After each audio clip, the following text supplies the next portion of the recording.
वापस लौटेंगे लेकर आजादी का टोला मेरा रंग दे। माननीय कट्टर ईमानदार, कट्टर देशभक्त અને કટ્ટર ઇન્સાનિયત જણા ટેગ ઉપર હિન્દુસ્તાન નજર કરે છે એવા માનનીય અરવિંદ કેજરીવાલજી આપણી વચ્ચે છે। મિત્રો, તાળીઓથી ગડગડાટ સાથે એમને વધાવીશું।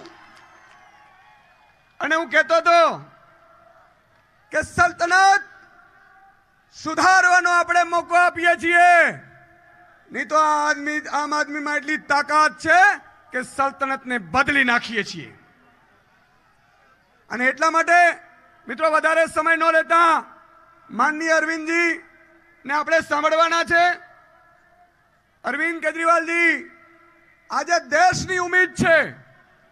મિત્રો, જેમણે આઈઆઈટીમાં એડમિશન મળે છે એ ફરીથી દેખાતા નથી। યુપીએસસીમાં પાસ થાય એ પણ પોતાની જિંદગી મજાથી લે છે। અરવિંદ કેજરીવાલજી એક એવા હિન્દુસ્તાનના લાલ છે જેણે બધું છોડીને આપણા માટે આવ્યા છે। એકવાર તાળીઓના ગડગડાટ સાથે વધાવીશું માનનીય અરવિંદ કેજરીવાલજીને। ખૂબ ખૂબ આભાર માનનીય શ્રી સુદાનભાઈનો। હવે હું આપણા સૌનું ગૌરવ, રાજકોટનું ગૌરવ એવા માનનીય શ્રી ઇન્દ્રનીલભાઈ રાજ્યગુરુને વિનંતી કરીશ કે સ્વદેશી આત્મનિર્ભરતા, પરિશ્રમ અને અહિંસાનું પ્રતીક એવો પૂજ્ય બાપુનો ચરખો પ્રતીક રૂપે માનનીય શ્રી અરવિંદ કેજરીવાલજીને આપી અને ચરખાથી આપણા સૌ વતી, રાજકોટ વતી, કાઠિયાવાડ વતી, સમગ્ર ગુજરાત વતી માનનીય શ્રી અરવિંદ કેજરીવાલજીનું સ્વાગત કરશે।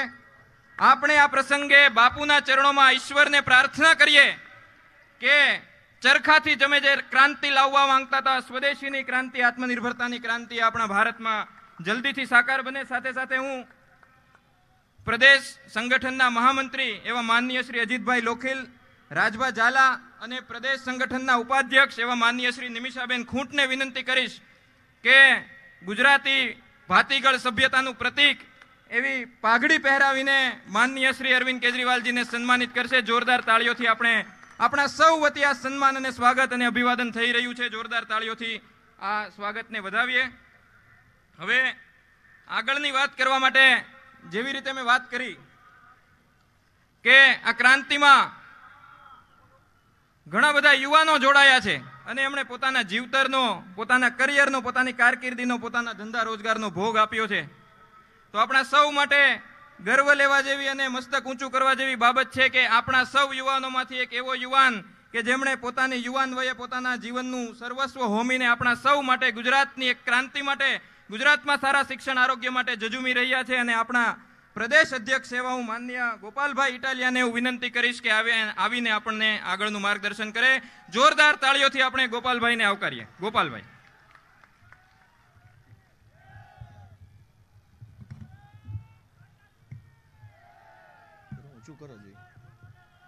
બસ આપણે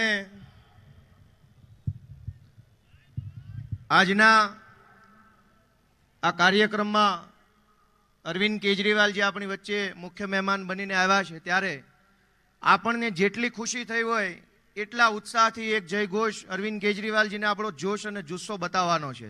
ભારત માતા કી! વાહ ભાઈ વાહ, મજા આવી ગઈ ને?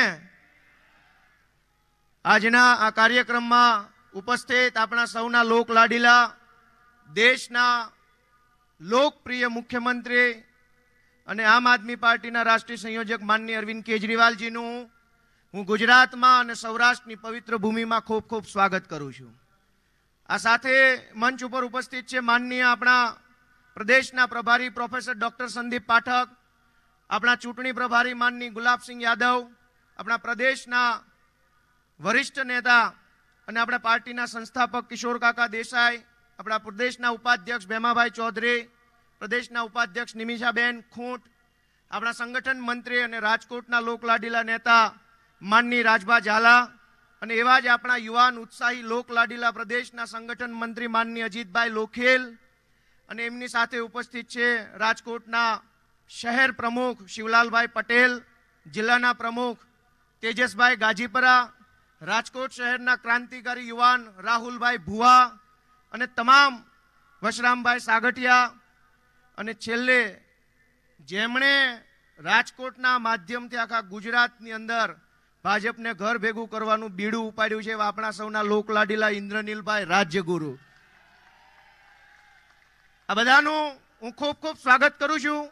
મંચની ડાબી અને જમણી બાજુ બેઠેલા પ્રદેશ ટીમના તમામ સાથી મિત્રો, જિલ્લા અને તાલુકાના પદાધિકારીઓ અને ગુજરાતની અંદરથી ભ્રષ્ટાચાર નાબૂદ કરવા માટે, ઈમાનદાર સરકાર બનાવવા માટે, ભાજપની તાનાશાહીને દૂર કરવા માટે અને ગાંધી અને સરદારના સપનાનું ગુજરાત બનાવવા માટે પોતાની મહેનતના પૈસા વાપરીને પણ આમ આદમી પાર્ટીનું કામ કરી રહેલા આપ સૌ ક્રાંતિકારી કાર્યકર્તાઓને હું નમન કરું છું, આભાર વ્યક્ત કરું છું.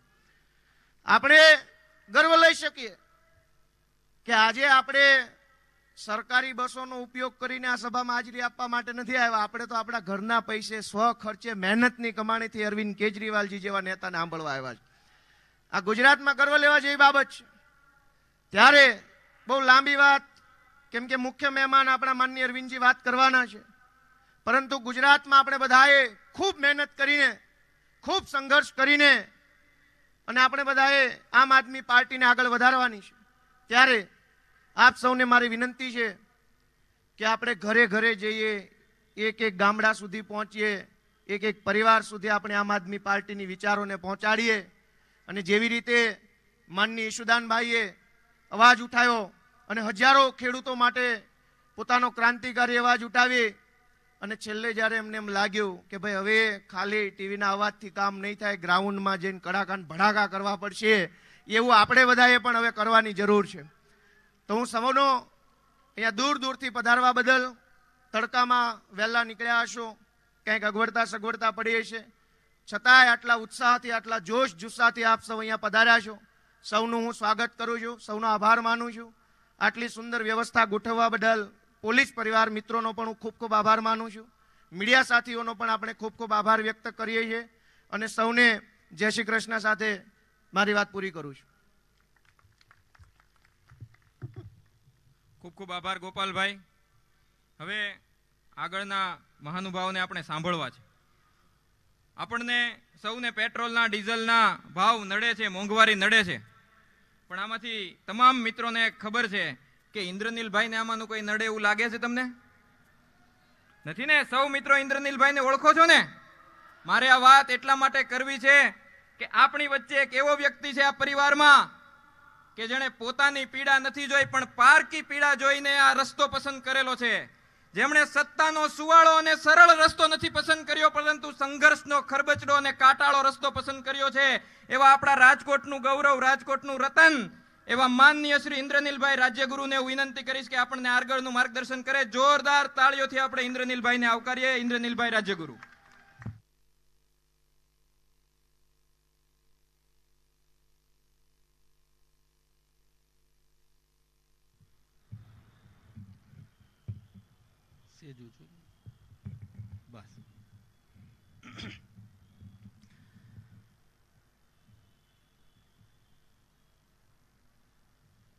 ન કેવલ મારો પણ આ રાષ્ટ્રનો આદર્શ ગણી શકાય એવા કેજરીવાલ સાહેબને આજે રાજકોટમાં આવવા માટે હું હૃદયપૂર્વક એમનો આભાર માનું છું.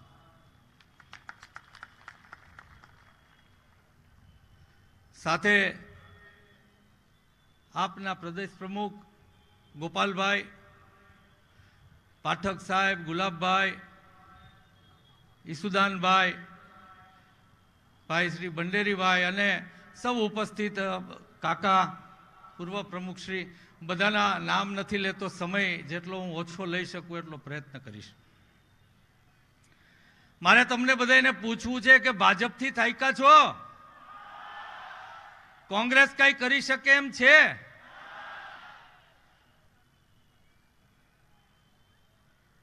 દિલ્હી અને પંજાબની જેમ ગુજરાતની અસ્મિતાને સ્થાપવી છે તો શું કરવાનું છે? 6 મહિના કમર કસી અને આ ભાજપનું રાજ અહીંયાથી પૂરું કરવાનું છે.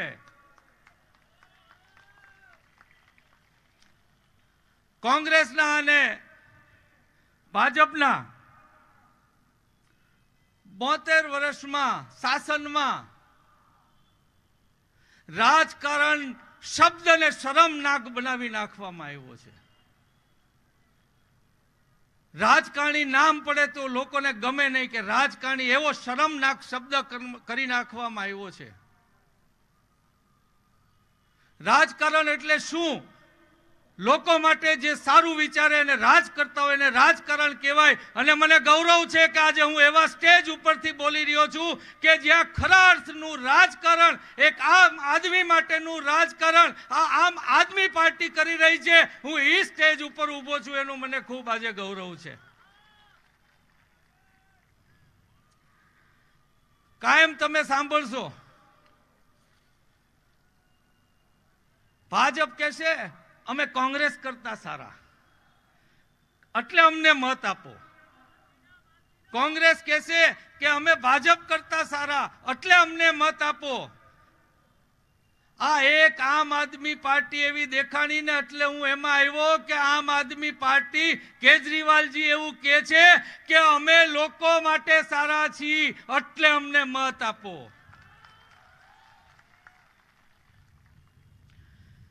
બીજેપી તમને એને કહેશો ને કે અમારે વોટ આપવો તો તમને સાંભળશે, પછી ગમે એ કયો તો પણ કોંગ્રેસ તમને સાંભળશે પણ કઈ કરી નહીં શકે. અને મજાની વાત એ છે કે આપણે આજે એવા નેતાની વચ્ચે છીએ कि जे सांभळवानी बात तो दूर दिल दी बात समझ लेते हैं और वो करके दिखाते हैं. उसका नाम केजरीवाल जी है. कई खोटी बात करूं છું? થોડોક મોતેથી અવાજ થાય. પેલા હતું રોટી કપડા ઓર મકાન. હું પાછળ મિત્રોને કહું કે એનું માઇક બંધ રાખે. પેલા રોટી કપડા અને મકાનની જ વાત હતી. એની સાથે કેજરીવાલ સાહેબે 3 શબ્દો ઉમેર્યા એવું હું માનું છું. આરોગ્ય, શિક્ષણ અને સુરક્ષા આ પણ ભારતના નાગરિકનો અધિકાર છે એવું સ્થાપિત જો કર્યું હોય તો એ કેજરીવાલ સાહેબે કર્યું છે. રાશનની કીટ ઘરે આવે તો ગમે કે ન ગમે? તમને કઈક મુશ્કેલી પડે પોલીસ ઘરે આવીને તમને ન્યાય આપે, ગમે કે ન ગમે? આરટીઓ વાળા તમારી ઘરે આવીને કામ કરી જાય, ગમે કે ન ગમે? કલેક્ટર ઓફિસ વાળા તમારી ઘરે આવીને કામ કરી જાય તમારા સમય, ગમે કે ન ગમે? હા તો દિલ્હી અને પંજાબમાં એવું થાય છે. હવે ગુજરાતમાં આપણે કરવું જોઈએ કે ના કરવું જોઈએ? તો કોને ચૂંટાડીને મોકલવી જોઈએ? સંભળાણું નહીં. જાજો ટાઈમ નથી લેતો. દેશનો અર્થ એ થાય કે એનો સીમાડો એ દેશ નથી. આ ધરતી, પર્વત, નદી એ દેશ નથી, પણ એ સીમાડાઓમાં રહેતા માનવી, પશુ અને પક્ષીઓ છે ને એનાથી દેશ બનતો હોય છે. અને એની સુખાકારી હોય ને એને દેશભક્તિ કહેવાય. આજે ભારતનો નાગરિક નારાજ છે તો આ ભાજપ વાળા કેવી રીતના કહી શકે કે એ રાષ્ટ્રવાદી છે?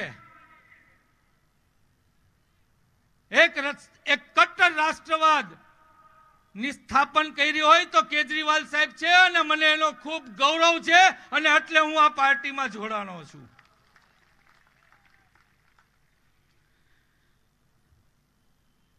सर आपसे एक बात कहना चाहता हूं मैं. सब एक जब लोकशाही आई तो एक कुएं में सब पड़े थे, एक दूसरे को कंधा देके ऊपर उठाए निकाला.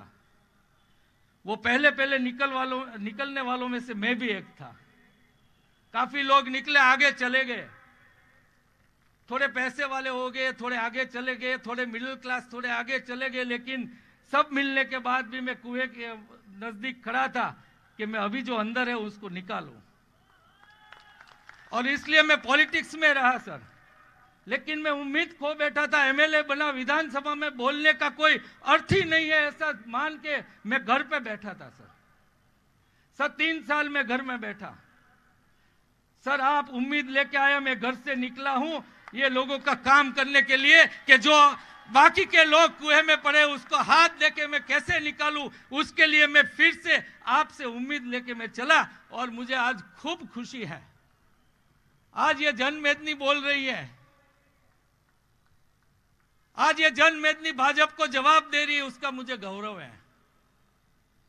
तो हमें और कुछ नहीं कहना है।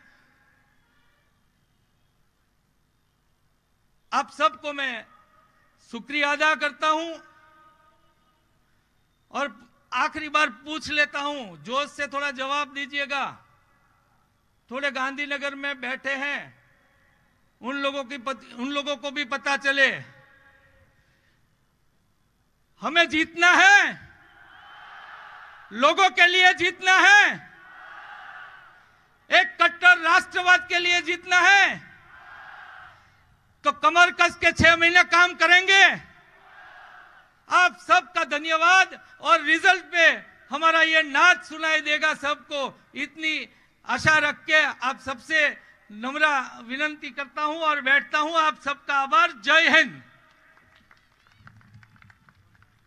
खूब खूब आभार इंद्रनीलभाई। હવે આપણે સૌ ઘણા સમયથી આતુરતાથી જેની રાહ જોઈ રહ્યા છીએ,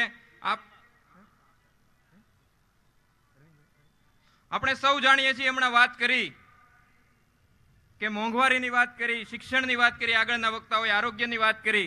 આજે આપણે સૌ જાણીએ છીએ કે 15,000 20,000 રૂપિયા કમાવાવાળા માણસ પાસે આજે પોતાનું ઘર ચલાવવા માટે પૈસા નથી। એ બિચારો વિચારે છે કે હું મારા બાળકની ફી ક્યાંથી ભરીશ, મારું આગળના મહિનાનું બિલ ક્યાંથી ભરીશ। આવા સમયમાં આપણી પાસે એક ક્રાંતિનો નાયક છે, જનનાયક છે, જે આખા ભારતમાં એકમાત્ર વ્યક્તિ છે કે આજના કપરા સમયમાં મોંઘવારી સામે લડવાનું સોલ્યુશન આપે છે। એ પોતાના નાગરિકોને કહે છે કે તમારું વીજળીનું બિલ હું ભરીશ। એ પોતાના નાગરિકોને એમ કહે છે કે તમારા બાળકોને ભણાવવાની જવાબદારી મારી છે અને ભણાવવાની વ્યવસ્થા હું કરીશ। એ પોતાના વડીલોને, પોતાના નાગરિકોને એમ કહે છે કે તમારા ઘરમાં કોઈ બીમાર પડે તો એનો ઈલાજ કરાવવાની જવાબદારી મારી છે। એ પોતાના નાગરિકોને એમ કહે છે કે તમારે સરકારી દવાખાના, સરકારી દફતરોના, સરકારી ઓફિસોના ધક્કા નથી ખાવાના। મારો સરકારી કર્મચારી તમારા ઘરે આવીને તમારું કામ કરશે। તમે ગરીબ છો, તમારે રાશનના અનાજની જરૂર છે તો તમારે લાચારી ભિખારીની જેમ તમારે રાશનની દુકાનના ધક્કા નથી ખાવાના। મારો માણસ આવીને તમારા હકનું અનાજ તમારા ઘરે આપશે। આ દેશને, આ ભારતને આજે આવી ક્રાંતિની જરૂર છે અને ક્રાંતિના જનનાયક, આપણા સૌના રાષ્ટ્રીય આદર્શ દિલ્હીના મુખ્યમંત્રી એવા માનનીય શ્રી અરવિંદ કેજરીવાલજીને વિનંતી કરીશ કે આવીને આપણને આગળનું માર્ગદર્શન કરે। બોલો ભારત માતા કી।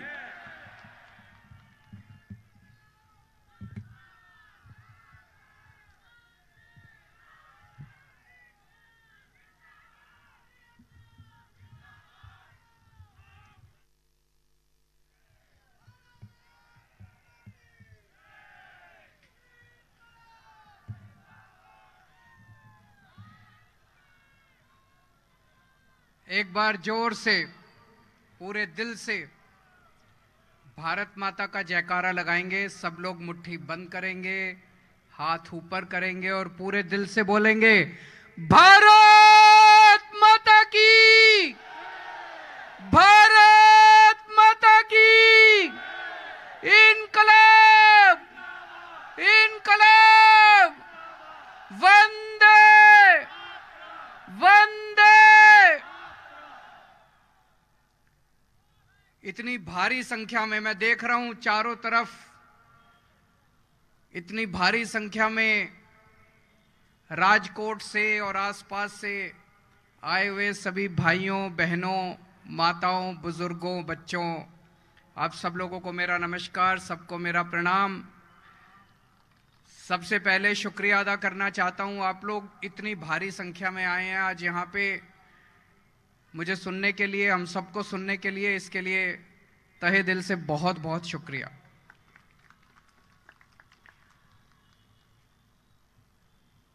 आजकल गुजरात के गांव-गांव के अंदर, घर-घर के अंदर आम आदमी पार्टी की चर्चा हो रही है।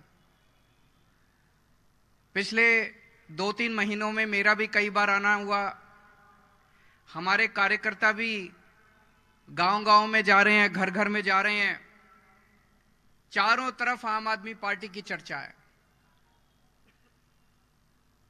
मुझे दिल्ली के लोग खूब प्यार करते हैं, पंजाब के लोग खूब प्यार करते हैं, और मुझे बेहद खुशी कि अब गुजरात के लोग भी मुझे खूब प्यार करने लगे हैं। इस प्यार, इस विश्वास, इस सम्मान, इसके लिए मैं आपका बहुत बहुत आभारी हूं। मैं दिल्ली में रहता हूं, गुजरात के कई लोग मुझसे मिलने के लिए आते हैं। गुजरात में आता हूं, यहां भी ढेरों लोग मुझसे मिलने के लिए आते हैं, अपनी समस्याएं लेके आते हैं, गुजरात के बारे में चर्चा करते हैं। एक बूढ़ी अम्मा आई, आके मुझे धीरे से कान में बोलती है, बेटा अयोध्या के बारे में सुना है? मैंने कहा अयोध्या जानता हूं अम्मा, वही अयोध्या ना जहां पे श्री रामचंद्र जी का जन्म हुआ था? बोली हां वही अयोध्या। बोली बेटा गए हो वहां पे? मैंने कहा गया हूं, बहुत सुकून मिलता है, राम जन्मभूमि पे जाके बहुत सुकून मिलता है। बोली बेटा मैं बहुत गरीब हूं, गुजरात के एक कोने में एक गांव में रहती हूं, मेरा बड़ा मन है अयोध्या जाने का। मैंने कहा अम्मा आपको अयोध्या जरूर भेजेंगे, एसी ट्रेन से भेजेंगे, एसी होटल में ठहराएंगे, गुजरात के एक एक बुजुर्ग और एक एक माता को हम अयोध्या जी रामचंद्र जी के दर्शन कराएंगे। एक ही विनती है मां, मैंने कहा मां भगवान से प्रार्थना करो कि गुजरात में आम आदमी पार्टी की ईमानदार सरकार बने। मैंने उनको बताया दिल्ली के अंदर हमारी एक योजना है, मुख्यमंत्री तीर्थ यात्रा योजना। उस योजना में हम दिल्ली के बुजुर्गों को मुफ्त में तीर्थ यात्रा कराते हैं।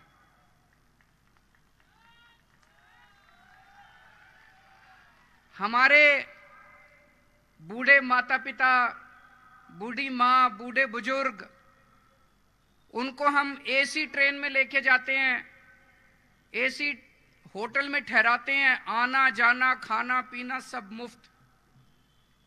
हरिद्वार, ऋषिकेश, अयोध्या जी, शिरडी बाबा, पुरी जी, रामेश्वरम, मथुरा, वृंदावन, इस तरह से 12 स्थान हैं अयोध्या जी। उन स्थानों पे हम तीर्थ यात्रा लेके जाते हैं। पिछले 3 साल में मैंने 50,000 बुजुर्गों को तीर्थ यात्रा कराई, 50,000 बुजुर्गों। तो मैंने अम्मा को बोला मां आपसे एक ही प्रार्थना है, ऊपर वाले से प्रार्थना करो कि गुजरात में भी आम आदमी पार्टी की सरकार बने, तो गुजरात के एक एक बुजुर्ग को और एक एक माता को हम तीर्थ यात्रा कराएंगे, अयोध्या जी के दर्शन कराएंगे। यहां पे गुजरात में 27 साल से भाजपा की सरकार है। आप में से किसी को अयोध्या जी के दर्शन कराए भाजपा वालों ने? एक को भी कराए? किसी को भी नहीं कराए। 27 साल में उन्होंने एक भी व्यक्ति को दर्शन नहीं कराए, तीर्थ यात्रा नहीं कराई। हमने 3 साल में 50,000 लोगों को मुफ्त में तीर्थ यात्रा कराई। मैं सीआर पाटिल साहब को कहना चाहता हूं, सीआर पाटिल कौन है जानते हैं आप लोग?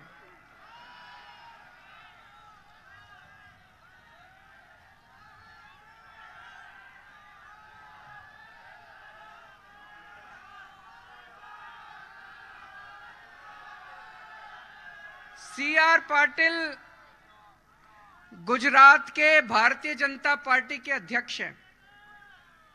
ऐसा कहा जाता है, मुझे नहीं पता, लोग कहते हैं कि मुख्यमंत्री कोई भी बने, सरकार तो सीआर पाटिल ही चलाते हैं, ऐसा लोग कहते हैं, मुझे नहीं पता ऐसा है क्या कि सरकार तो सीआर पाटिल ही चलाते हैं। मैं पाटिल साहब को कहना चाहता हूं, पाटिल साहब आपने तो 27 साल में एक भी गुजरात के आदमी को तीर्थ यात्रा नहीं कराई। आम आदमी पार्टी की सरकार बन गई तो अगले 5 साल के अंदर गुजरात के सारी माताओं को और सारे बुजुर्गों को तीर्थ यात्रा करा देंगे।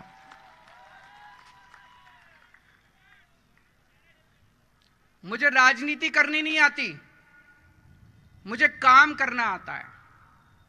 एक और मेरे पास गुजरात के बहुत गरीब एक किसी कंपनी में चपरासी का काम करते हैं, एक व्यक्ति आए मेरे पास मिलने के लिए। उनका बेटा सरकारी स्कूल में पढ़ता है। बोले सर, गुजरात में सरकारी स्कूलों का बहुत बुरा हाल है। अब आप सरकार बनाइए गुजरात में, और जैसे आपने दिल्ली में सरकारी स्कूल अच्छे किए, ऐसे ही गुजरात के भी सरकारी स्कूल अच्छे कर दीजिए। मैंने कहा आपको पता है कि हमने दिल्ली में अच्छे किए सरकार? बोला सर हमने सोशल मीडिया पे देखा। आप में से कितने लोगों के बच्चे सरकारी स्कूल में पढ़ते हैं? हाथ खड़े करो। बहुत कम लोग। इसका मतलब बाकी सबके प्राइवेट स्कूलों में पढ़ते हैं। सरकारी स्कूलों का कैसा हाल है? अच्छे हैं कि खराब हैं? खराब हैं। मेरे को कई लोगों ने, मनीष सिसोदिया जी भी आए थे थोड़े दिन पहले, वो भी देख के गए। इतना बुरा हाल सरकारी स्कूलों का गुजरात में, इतना बुरा हाल। दीवारें टूटी पड़ी हैं, कमरों पे ताले लगे पड़े हैं, पढ़ाई के नाम पे 0 हैं, छत टूटी पड़ी है। इतना 27 साल के अंदर भारतीय जनता पार्टी स्कूल ठीक नहीं कर पाई। पहले दिल्ली में भी सरकारी स्कूलों का बहुत बुरा हाल था, इससे भी बुरा हाल था जो आज गुजरात के स्कूलों का है। 5 साल के अंदर दिल्ली के सरकारी स्कूलों को हमने शानदार बना दिया। 5 साल के अंदर दिल्ली के सरकारी स्कूलों को शानदार बना दिया। आपको लग रहा होगा केजरीवाल झूठ बोल रहा है, आपको लग रहा होगा अपनी तारीफ कर रहा है। इस साल दिल्ली के सरकारी स्कूलों के नतीजे 99.7% नतीजे आए हैं, 99.7%। प्राइवेट स्कूलों को पीछे छोड़ दिया। इस साल दिल्ली के प्राइवेट स्कूलों से 4 लाख बच्चों ने अपने नाम कटा के सरकारी स्कूलों में भर्ती कराया है। 4 लाख बच्चों ने, अमीरों के बच्चे अब सरकारी स्कूलों के अंदर एडमिशन ले रहे हैं। मुझे खुशी होती है। आज हमारे सरकारी स्कूलों में गरीबों के बच्चे जो पढ़ते थे, रिक्शे वाले का बच्चा, मजदूर का बच्चा, ड्राइवर का बच्चा, आज इंजीनियर बन रहे हैं, डॉक्टर बन रहे हैं। मैं आपको उदाहरण देता हूं। एक जैसे गौरव एक लड़का है, उसके पिताजी गत्ते के डिब्बे बनाने वाली फैक्ट्री में मजदूरी करते हैं। उसके पिताजी 12वीं पास है, उसकी माताजी 12वीं पास है। इस बार गौरव का आईआईटी का नाम सुना है आपने? आईआईटी देश का सबसे बड़ा इंजीनियरिंग का इंस्टीट्यूट होता है। इंजीनियरिंग सबसे बड़ा। मैं भी आईआईटी से पास हूं, मैंने आईआईटी से इंजीनियरिंग करी है। बड़ा मुश्किल होता है एडमिशन लेना आईआईटी में, बड़ी मेहनत करनी पड़ती है, बहुत इंटेलिजेंट बच्चों का होता है आईआईटी में एडमिशन। गौरव का एडमिशन आईआईटी धनबाद के अंदर हुआ है। एक और लड़का है सुधांशु, उसके पिताजी ड्राइवर हैं, 10,000 रुपए महीना कमाते हैं, बहुत गरीब बच्चा है, झुग्गियों में रहता है। उसका इस बार आईआईटी दिल्ली में इलेक्ट्रॉनिक्स इंजीनियरिंग के अंदर एडमिशन हुआ है। और ये 2 बच्चे नहीं है, 450 बच्चों का आईआईटी के अंदर एडमिशन हुआ है इस बार हमारे सरकारी स्कूलों से। मुझे बड़ी खुशी होती है। मैं ये पूछना चाहता हूं कि अगर हमने 5 साल के अंदर दिल्ली के सरकारी स्कूलों का इतना शानदार इंतजाम कर दिया, 5 साल के अंदर अगर गरीबों के बच्चों को हमने भविष्य दिया है, तो 27 साल के अंदर भारतीय जनता पार्टी ने गुजरात के स्कूलों को ठीक क्यों नहीं किया? 27 साल के अंदर भारतीय जनता पार्टी ने गुजरात के सरकारी स्कूलों को ठीक क्यों नहीं किया? क्योंकि उनकी इच्छा ही नहीं थी ठीक करने की, वो कभी करना ही नहीं चाहते थे। भारतीय जनता पार्टी कभी स्कूल ठीक नहीं करना चाहती थी। वो कभी सत्ता में स्कूल ठीक करने के लिए नहीं आए, वो केवल लूटने के लिए आए थे। 27 साल से गुजरात को लूट रहे हैं, 27 साल से गुजरात को लूट रहे हैं। वो केवल और केवल लूटने के लिए आते हैं। दोस्तों, मैं भी आप ही की तरह आम आदमी हूं। आज से 8-10 साल पहले तक मेरे को कोई नहीं जानता था। कोई नहीं जानता था अरविंद केजरीवाल कौन है। ये तो ऊपर वाले की पता नहीं क्या कृपा हुई कि जनता का इतना प्यार, इतनी मोहब्बत मिली, इतनी बड़ी जिम्मेदारी मिली। दिल्ली के अंदर हमने 5 साल के अंदर स्कूल ठीक कर दिए। अब मेरे को लगता है यार पूरे देश के स्कूल ठीक हो सकते हैं। इन पार्टियों ने धोखा दिया इस देश के लोगों को। इन सारी पार्टियों ने मिलकर धोखा दिया इस देश के लोगों को। मैंने कसम खाई है कि इस देश के एक एक बच्चे को अच्छी से अच्छी शिक्षा दिला के रहूंगा, चाहे गरीब का बच्चा हो चाहे अमीर का बच्चा हो। मुझे दिल्ली के लोगों ने मौका दिया, अब पंजाब के लोगों ने मौका दिया, आज गुजरात के लोगों से कहता हूं एक मौका देके देखो। आपके बच्चों को अच्छी शिक्षा देने की जिम्मेदारी मेरी, आपके बच्चों को अच्छा रोजगार देने की जिम्मेदारी मेरी। कोई पार्टी आके आपको अच्छे स्कूल के नाम पे वोट नहीं मांगेगी। केजरीवाल आपसे स्कूल और अस्पताल के नाम पे वोट मांग रहा है। मैं करके आया हूं दिल्ली में, पंजाब के अंदर भी कर रहे हैं हम लोग। यहां पे प्राइवेट स्कूल में किस किस के बच्चे पढ़ते हैं, जरा हाथ खड़े करें। सबके बच्चे प्राइवेट स्कूलों में पढ़ते हैं। ये प्राइवेट स्कूल वालों ने, मैं सारे प्राइवेट स्कूल खराब नहीं होते, पर अक्सर कई प्राइवेट स्कूल वाले गुंडागर्दी करते हैं कि नहीं करते? अनाप शनाप फीस बढ़ाते हैं कि नहीं बढ़ाते? कभी कहते हैं लाइब्रेरी फीस, कभी कहते हैं पिकनिक फीस, कभी कहते हैं डेवलपमेंट फीस, और अनाप शनाप फीस बढ़ाते रहते हैं। एक हर आदमी चाहता है मेरे बच्चों का भविष्य बनना चाहिए, हर आदमी चाहता है मैं अच्छी से अच्छी शिक्षा दूं। दिल्ली जैसे सरकारी स्कूल हर जगह नहीं है। आदमी अपने बच्चों को पेट काट के प्राइवेट स्कूल में पढ़ाता है। दिल्ली के अंदर हमने पिछले 7 साल से प्राइवेट स्कूलों को फीस नहीं बढ़ाने दी। एक नए पैसे की फीस नहीं बढ़ाने दी। जिस स्कूल ने फीस बढ़ाने की हिम्मत करी, उस स्कूल को सरकार ने टेक ओवर कर लिया। मैं पूछता हूं कि अगर दिल्ली के अंदर हम प्राइवेट स्कूलों को ठीक कर सकते हैं, तो 27 साल में भारतीय जनता पार्टी नहीं कर सकती क्या? कर तो सकती थी। मिले हुए हैं इनके साथ, मिले हुए हैं कि नहीं मिले हुए? मिले हुए हैं इनके साथ। भारतीय जनता पार्टी अमीरों की पार्टी है। अमीरों के लिए बड़े बड़े स्कूल बना देंगे, महंगे महंगे स्कूल बना देंगे, शानदार स्कूल बना देंगे। मैं CR पाटिल जी से पूछना चाहता हूं, 27 साल में आपने गरीबों के लिए कितने स्कूल बनाए? मैं CR पाटिल जी से पूछना चाहता हूं, अपने आम आदमी और मिडिल क्लास वालों के लिए कितने स्कूल बनाए? स्कूल बंद करते जा रहे हैं, गरीबों के स्कूल बंद करते जा रहे हैं। कितने स्कूल बंद कर दिए इन्होंने? 6000 स्कूल बंद कर दिए इन लोगों ने पिछले कुछ दिनों में। गरीबों के स्कूल बंद करते जा रहे हो, अमीरों के स्कूल खुलते जा रहे हैं।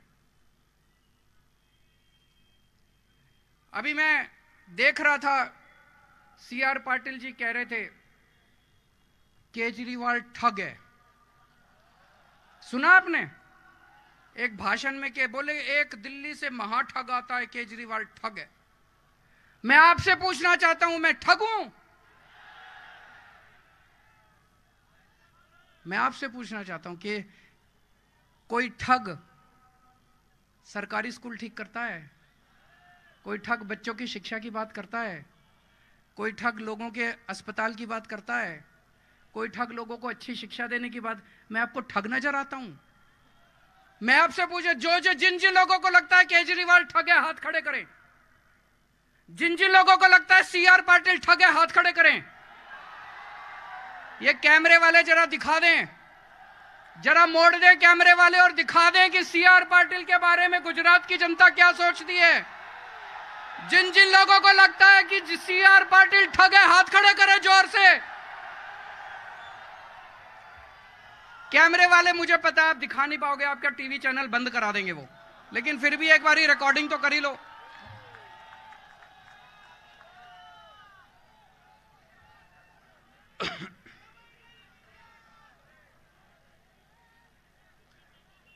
सीआर पाटिल जी कहते हैं केजरीवाल आतंकवादी है। ये बड़ा अच्छा आतंकवादी है, हर लोगों के स्कूल बनवाता है। ये बड़ा अच्छा आतंकवादी है, लोगों की शिक्षा की बात करता है, अस्पताल की बात करता है, सड़कों की। ऐसा आतंकवादी जो लोगों को अयोध्या जी के रामचंद्र जी के दर्शन कराता है, क्या आतंकवादी है यार ये। मुझे राजनीति करनी नहीं आती, काम करना आता है। यहां इतने सारे लोग आए हुए हैं, जरा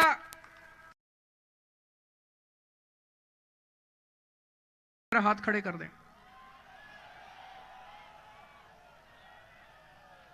मेरे को एक और आदमी मिला, बोला जी एक बिजली का, मैं एक छोटे से घर में रहता हूं, एक ट्यूबलाइट, एक बल्ब, एक पंखा, एक आज छोटी छोटी, बोला 4,000 रुपए महीने का बिल आता है मेरा, 4,000 रुपए।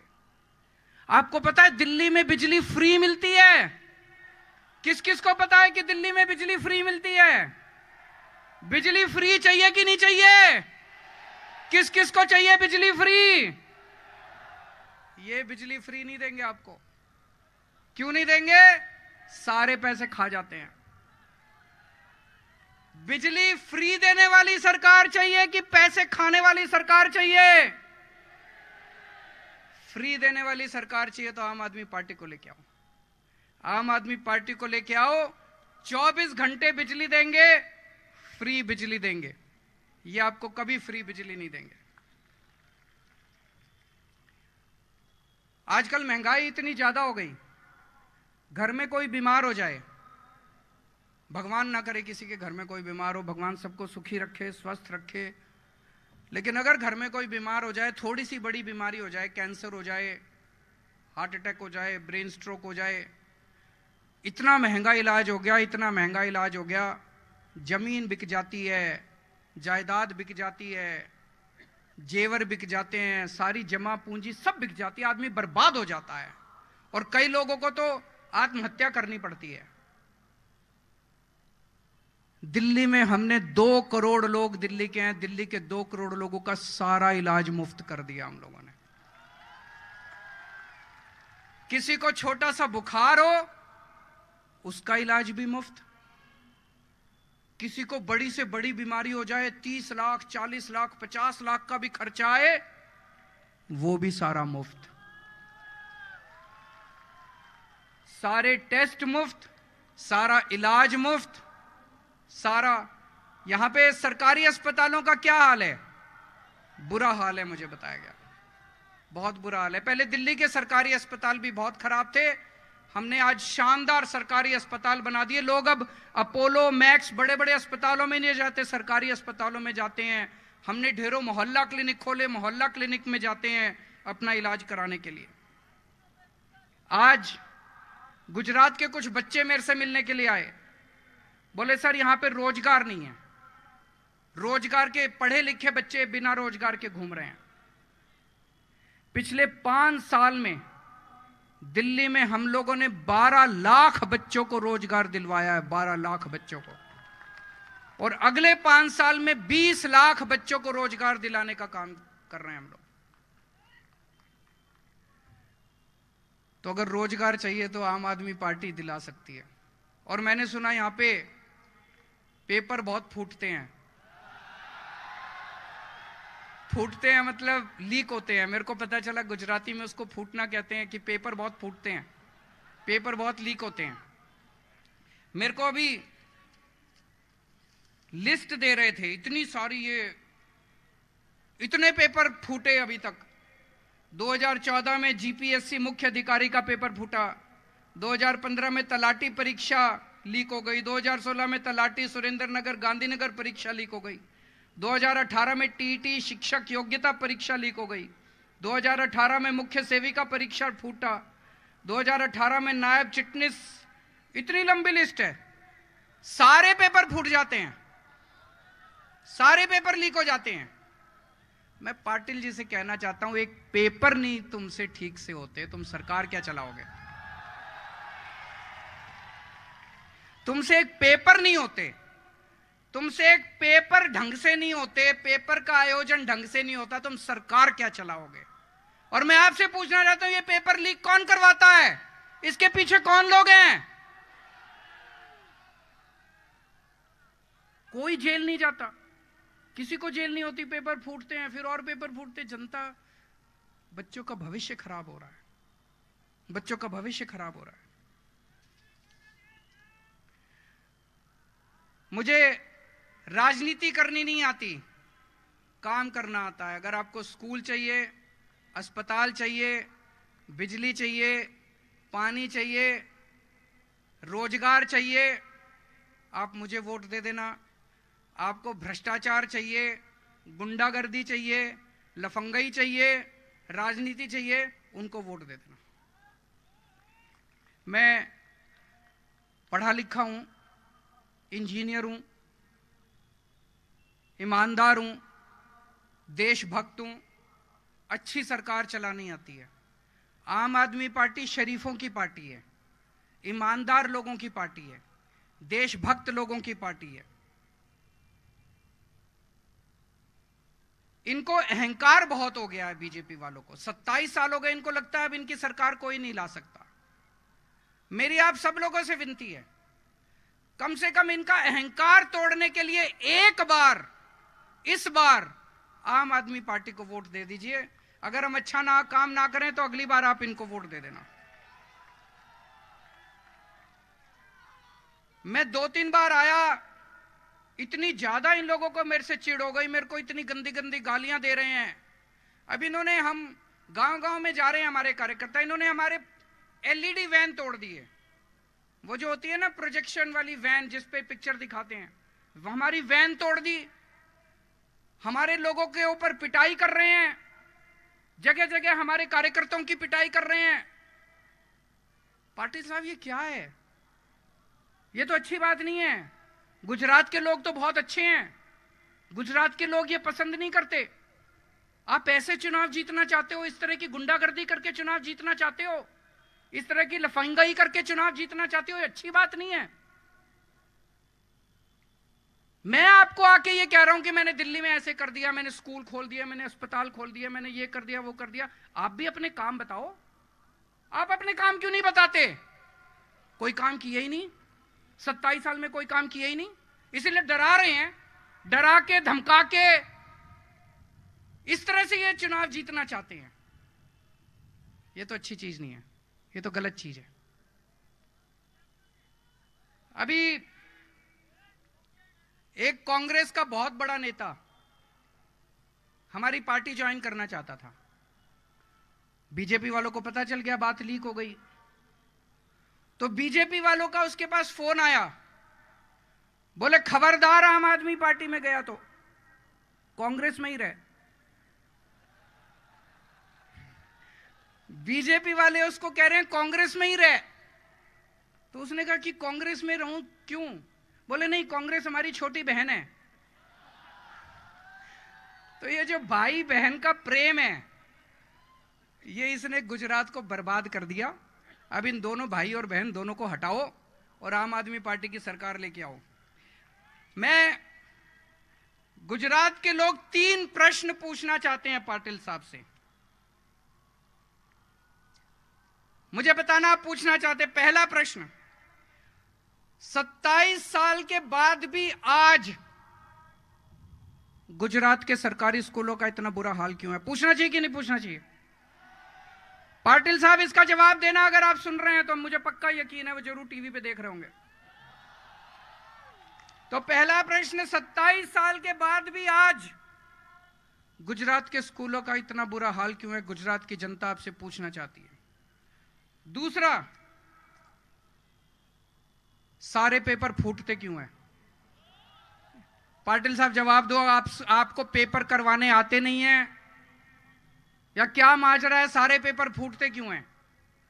और तीसरा प्रश्न, आज गुजरात का पढ़ा लिखा युवा बिना रोजगार के दर दर की ठोकरें क्यों खा रहा है, उसको रोजगार कब तक दिलवाओगे? पूछना चाहिए कि नहीं पूछना चाहिए? दोस्तों, आपसे केवल एक मौका मांगने के लिए आया हूं। एक मौका आप देके देखिए, अगर हमारा काम पसंद नहीं आए अगली बार हमें उठा के फेंक देना। और आज यहां जितने लोग आए हैं, हमारे पास पैसा नहीं है, हम गरीब पार्टी हैं, ईमानदार पार्टी हैं। यहां पे आए हुए एक एक आदमी को जिम्मेदारी लेनी पड़ेगी। आप अपने घर जाओगे, मोहल्ले में जाओगे, गांव में जाओगे, एक एक आदमी जिम्मेदारी लो, कम से कम 100 लोगों से बात करोगे और 100 लोगों को आम आदमी पार्टी को वोट देने के लिए तैयार करोगे। करोगे कि नहीं करोगे? जो करेंगे हाथ उठा के बताइए। और जिन्होंने दोनों हाथ उठाए हैं वो 200 लोगों को पूरा करेंगे। भारत माता की।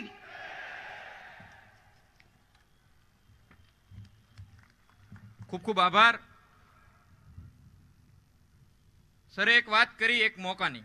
આપણે સૌ જાણીએ છીએ કે કોંગ્રેસ સત્તાની દૃષ્ટિએ વાત કરીએ તો ભૂતકાળ હતી, ભૂતકાળ છે. ભાજપ અત્યારે વર્તમાન સત્તામાં છે, પણ આવતીકાલ કોની છે? સરસ. તો એની સાથે એક નારો આપણે સૌ બોલવાનો છે અને સરને આપણે વિદાય આપવાની છે. હું નારો બોલીશ, તમે લગભગ પૂરો કરી લેશો. દેશની આવતીકાલને મોકો, દેશની આવતીકાલને મોકો, ભ્રષ્ટાચારના કાળને મોકો, એક મોકો, એક મોકો, એક મોકો. ભારત માતા કી. रंग दे बसंती चोला, मेरा रंग दे बसंती चोला, मेरा रंग दे बसंती चोला हो आज